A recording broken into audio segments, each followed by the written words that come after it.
I'm here at the Texas Tech System building. I'm joined by President Skuvanek and by Chancellor Dr. Ted Mitchell, and we're going to talk about a few of the things that we can look forward to this year as we head into the school year. What would you say your biggest goals looking ahead to the 2019-2020 school year is? We've already had discussions on one particular issue with the Chancellor among all the components as we think about our top strategic priorities this year. And we're going to spend a lot of time looking at ways that we can help control costs for students and reduce student debt. So we'll be taking this up at a retreat with the board in early September. That's something we've paid attention to for as long as I can remember, but we really think we need to take a few really innovative steps that might be a model for the rest of the state. There was a lot of talk about the UT move to provide more aid, free tuition for many low-income students. You guys obviously have the Red Raider guarantee, but what things could people be looking for additionally? At Texas Tech University, we need to make sure students get the sort of counseling about financial advice. Students may have access to loans they don't necessarily need to take advantage of. Make sure you're taking enough hours each semester to graduate in 4 years. Now, the students have a good time here. And sometimes they want to wait one more semester for that national championship, but we really want to make a concerted effort that we keep them on track to get out in a timely fashion. A poll came out recently that was placing the Health Sciences Center among one of the highest ranked for that student debt. So for some of those graduate programs, the kind of after that 4 years, is there going to be a special effort put on those students? The state of Texas has done an exceptional job with the health-related institutions. So if you look at all the, I'll call them the medical schools across the state, but it's really the health-related institutions. The state's always done a great job at supporting those. So if you look, and this is consistent going back for years and years, if you look at the least expensive medical schools in the country, the top 10 of those is always filled with Texas schools. So the state's always done a good job with that. But beyond that, it's really important to remember that students that are coming into the health-related institutions like the Health Sciences Center, they're already bringing with them a lot of their college debt. So, and Dr. Skuvanek really hit on this. The students get an opportunity to bring in money from loans from all kinds of areas. They get credit card applications and everything else, and there's a tendency to say, hey, this is kind of free money. Part of the counseling is saying, listen, do not take on debt that you don't need to take on, because the debt that you take on today, you may be paying for many, many, many years. So part of that is helping to give the students an opportunity to learn more about personal financial planning. And if you can do that while simultaneously looking at ways to say, okay, what can we do to reduce their tuition and fees, to reduce their overall debt load? What can we do on our side that may help that? One of the things that you see in the general academics is that students tend to graduate with more hours than they needed for their degree. Is there a way to work in those excess hours to see if we can reduce that some? So we're looking at different things overall to see if there's a way that we can reduce the amount of money, number one, that they're taking in loans, and number two, that they're required to take in loans. Right, kind of a partnership there, educating the students. Sure. A partnership with the community colleges is important. We have those relationships, but we need to be more specific in how we decide what credits apply to the degree as opposed to the core. When I was visiting with students Saturday as they were moving in, typically you'll find out that students come here with 15 to 20 hours of dual credit or AP. And yet most students graduate from Tech with about 20 hours more than they need. They're not always getting the full advantage of those hours they bring here. Moving on to something a bit different, the start of the school year marking almost a year since you've taken over that chancellor position. So how has the last year been? Any surprises, or what was kind of your biggest challenge this year? Well, the last year has kind of flown by because in the fall of 18, everything was focused on the upcoming session. And so, as you know, the state of Texas only has a legislative session every other year. And so for 140 days, the entire business of the state is completed. So we spend the fall before then in preparation for session. Then during session this year, we spent, between Dr. Skuvanek and myself and the other two presidents, we spent a lot of time in Austin focused on the system priorities just for session. So quite frankly, we're just now kind of catching our breath from everything in the prep for session and for the legislative session. But it was a good year, a very successful year, but we're just now playing catch up. So obviously one of the big priorities from that legislative session and successes, the vet school. Talk Sure. a little bit about that. It was a bit of a fight to get that pushed through. So what were some of the challenges you faced, and then obviously talk about what's next in that realm. But one of the things that we did different during this session is that, normally during a session we'll have a government relations group. We've had a fantastic GR team for a long time, but in addition to just using our GR team, we wanted to make sure that all of the university presidents and all of the upper echelon of the universities was in Austin on a regular basis. We wanted to utilize our alumni, we wanted to utilize our board members, we wanted to utilize former chancellors. We wanted to bring to bear everybody that we could to make sure that we could tell that story consistently. We brought in folks from the communities. We brought in chambers of commerce from all over the West Texas area just to be able to tell the story of what we needed for the vet school. So it was a completely different approach to legislative session than we've ever had before, but it worked out. So Dr. Skuvenek can talk about the nuts and bolts. So getting the funding was the first critical step. Dr. Guy Lana-Reagan is the dean, and he's currently engaged in planning of the facility along with the system, development of the curriculum, the recruitment of faculty. We'll need to hire 32 people in the next 2 years. We will have a visit by the Texas Higher Education Coordinating Board in September for their site visit. We had a preliminary meeting with the ABMA. We think we're in pretty good shape with the accreditation issues, and we're going to have the groundbreaking for that facility in September. That's going to be a big celebration. It's already, you can see the interest in potential students who are applying to Tech thinking they might have a better track to get into that vet school. And it's going to be a very big deal for this part of the state, for the whole state.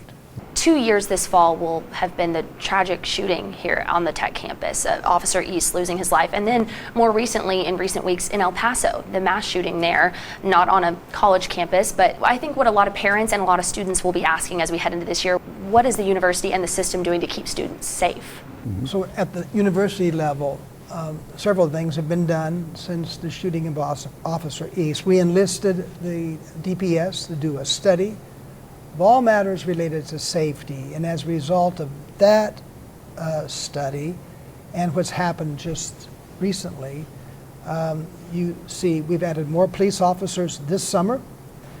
We have added more cameras, and we don't divulge the location of those cameras, but just recently we've made sure that they're in areas where there would be large gatherings. And this summer, our police engaged in active shooter training with local enforcement agencies. So it's been a big issue for us for a long time, especially heightened by what happened with Officer East and then the recent incidents. Yeah, and if you look at system-wide with it over on the Health Sciences Center side, similarly, we want to make sure that the folks that are having access to the buildings are the ones who are supposed to have access. There are simple things that, that people have done historically for years and years and years, habits that we need to break. You'll have students, for example, that would block open certain doors waiting for their friends to come in who may have forgotten their IDs or this, that. Those are the types of things that are luxuries we can't do with anymore. That's really interesting, I think, to talk about from the student perspective, because we can say, oh, we added more officers, we've added cameras. What is that like trying to communicate that to students? Because I think that is a mindset change of, oh, well, we've done it this way all 3 years I've been here. So is that going to change maybe some programming towards students, or what will that look like? Well, to the point that the Chancellor just raised, we have modified access to buildings as a result of the study that I mentioned earlier. It wasn't probably as controlled as it could have been. It's more centrally managed now. We can lock down from a central location more readily than we could before. And I think we do have programs, educational programs where students are alerted. And now it's part of their Red Raider orientation, how they're trained to be aware of situations that might relate to an active shooter and to be alert for matters that relate to safety. Just as you navigate the campus, we have blue lights, we have the cameras, to make sure they're aware of that. And they do give us a lot of feedback. That's been an issue with the SGA the last 2 years. And we've done things where we've taken walks at night so that with the student government folks, so that you can actually look to see, hey, by the way, over in this area of the parking lot, the lighting here is not what it needs to be. So those things are very helpful. Keep in mind, it's the focus is on the safety of the students, but we do the same thing for faculty and staff as well. And at the Health Sciences Center, you have to remember that nearly 20% of our workforce works in the prison system in West Texas. So we do all of the care for the prisoners of West Texas. And one of the things that's fascinating about our employees that work in the prison in the prison system, prison clinics, their situational awareness is far better than ours. They work in an environment every single day where they walk past a sign on their way into work every day that says, "We do not negotiate for hostages." That's the first thing that all of our employees see as they go into the prisons. So everything they do, every decision they make when they're walking hallways and everything is predicated on being aware of the situation and the environment around them. And we've actually had some of our employees in the prison system that in turn work with our other employees on situational awareness, because one of the things, you can only lock things down to a point. But making sure that our students, making sure that our staff, making sure that our faculty are always constantly aware of the environment around them is probably one of the best things that we can do. Yeah, so many lessons to be learned from them, of course. Something a little different as well, we talk often about diversity and inclusion with the students and with faculty and staff on campus. Are you guys doing anything differently on that front as we head into this year? Well, that's been a priority at Texas Tech for a long time. And as you're probably aware, 2 years ago, we reached the benchmark to be classified as a Hispanic serving institution. And then this past year, those numbers have to be confirmed, and we were officially confirmed as a HSI, and now we're eligible to apply for certain types of funding that benefit the entire student population as it relates to advisement and other activities. You have to be constantly vigilant to make sure you're reaching out to all these different groups. And when we talk about diversity, that means, that's a broad meaning. Right now on campuses in the United States, one of the diminishing populations are students that come from rural areas. So we've made a concerted effort to be going out into local schools to try to make sure we're recruiting rural students. So that's an important part of our recruitment process. When you live in a state as diverse as Texas, it's only natural and it makes sense to do that, because that's the world we live in. I know a few weeks ago there were some reports that maybe there were suggestions for professors to take a look at their phrasing on some syllabi, some different pamphlets, to maybe use some different phrasing. For instance, instead of freshmen, first-year students, taking into consideration some of the nuances of that. Yes. Is that still a suggestion being made, and what does that look like for professors? So what happened there was the Senate, the Faculty Senate, the Staff Senate, and the Student Government Association passed a resolution. They passed a lot of resolutions. But there was also a committee that made recommendations, and those were forwarded recently. We don't have an official policy. We don't tell people what to put into their syllabi or how to write a letter. But it's, in some ways, it's natural. It's not a big issue. Freshmen, do we say chairman as opposed to chairperson?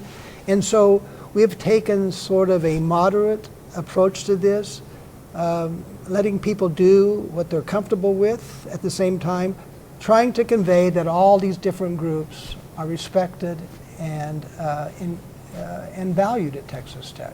We've got all these different things to consider as the school year begins, but that means back to football season. Lots to look forward to with Red Raider football. One thing in particular I think a lot of fans are going to be keeping their eyes on, alcohol going to be served at the football games for the first time. Obviously that was started back in January, so we've had a basketball season and a baseball season to test the waters with it, but what's that going to look like for football season at the Jones? We've done it for basketball and baseball, and it was really a non-issue. So we would hope that that will translate into the experience in football. We're hoping that it will create an environment where students will be inclined to stay in the stadium, and also eliminate the binge drinking that occurs when they can't drink in the stadium. The athletics did a very good job of studying the effects of this at other schools. So it's still too early to say how it will change the game environment, but it was done to try to create a safer environment for students, and we hope that's the case. Yeah, and keep in mind that it'll be policemen that are checking IDs coming in. So the idea of people being able to kind of slip in and be an underage drinker, that's exactly the kind of thing that we were trying to protect against on the front end. The flip side, though, as Dr. Skuvenek said, is to make sure that you can do something, number one, to increase attendance, and number two, make sure that you're doing something so that students don't feel compelled to be off campus someplace binge drinking while they could be at the game, enjoying the game in a responsible manner. Filling up the stadium too, and rooting on those boys. So obviously, talking about filling up a stadium, an arena, those games at the USA this past year, electric, leading up to the national championship. I'm sure everyone is still riding that wave of success.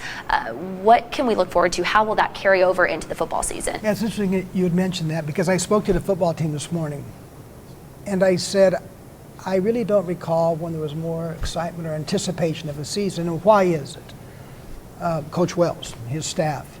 We have some very good returning players, some new ones, but everybody's so caught up into what happened last year. And I said to them, I thought of football as I sat in United Supermarkets Arena or Griffith Baseball Park. I thought, can we have this in football? We've had it, we need to get it back.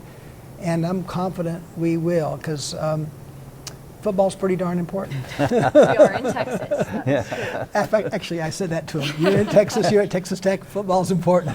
Yeah, very exciting and lots to look forward to. Have you noticed, obviously, we've talked about this right after that win, though, going back to basketball. Have you noticed any increase in donations or fundraising even now coming into the fall because of that success? At the university level, and the chancellor can speak to the system, we've had a very good year in philanthropy. I get a report every day. Today we're over $95 million for the university. That's a good year, with more money still to come. In terms of enrollment, I get an enrollment report every day, and as of today we were slightly over 2% of a year ago. Applications were not up as much as people may have anticipated. We had about 25,000 applications this year. Last year we had 24. But I think you'll see a residual effect from the continued success of athletics. And of course, when football gets to where we want it to be, that's where you see the big difference in applications. Talking about donors and fundraising there, something I wanted to ask back about the vet school. There's been a lot of talk out in the public of, will it be named after someone? A lot of people asking about former Chancellor Duncan. That's a name we've heard thrown around. Has there been any serious discussion about, will that have a namesake? Do you want me to start on that? You want to? Well, if you look, one of the things that we try to do is when you have a new school, or we have any of our schools, there becomes a huge opportunity for somebody that may have a passion about what the school does, or have a passion about Texas Tech overall, or have a passion about a particular community where it's located. And we actually do have a few folks in mind that are considering large donations for the naming of a school. When you look at these things, it is such an exceptional opportunity for the naming of an entirely new and very consequential school, that we want to be very, very careful and very precise when selecting somebody. And this is a point that I think the Chancellor and I have made on numerous occasions. As we gather to thank people for the progress we've made on establishing the vet school, there are many people you have to acknowledge. It began in December of 2015 when then Chancellor Duncan and President Mitchell went up to Amarillo for that initial announcement. But this wouldn't have happened without the support of our Board of Regents and our the members of the West Texas delegation. So Chancellor Duncan was instrumental to this. Many other people have played a very important role. Lots of names to consider. I know we're going to be waiting that. Y'all aren't going to give me any hints there. Anything else that you guys are looking forward to this year in particular? What's going to set 2019-2020 apart? I think at this point, from a system perspective, again, Dr. Skubinak mentioned this, but we're really going to focus on student debt in general throughout the system. But keep in mind, given the legislative session that we've just had, the focus on the creation of a new vet school, the focus on the creation of a new dental school at the Health Sciences Center in El Paso, the success that we had with mental health for the Health Sciences Center here, as well as for what's called student achievement at Angelo State. So we're at this point, using a medical term, we're kind of digesting everything that we got from the session so that we can roll it out over the next 18 months in preparation for the next session to really get these things stood up and running. Yeah. I would say for Texas Tech, our priorities haven't changed dramatically. Student success is at the top of the list. As of Friday, our retention of last year's freshman class was over 86%. A year ago was 85%. But keep in mind that freshman class was the largest we've ever had, over 6,100. That's so important to us. We also want to make sure they graduate at a faster rate. We pay a lot of attention to our research. It's important to our status as a Carnegie R1 top tier 1 school. We're on track to have a record for research expenditures this year. So, we're looking at the student issues. We continue to look at the activities of the faculty in terms of their scholarship and research that helps elevate the reputation of the university. Mm-hmm. Wonderful. President and Chancellor, thank you so much for your time. Thanks for having us. Thank you. Thank you very much.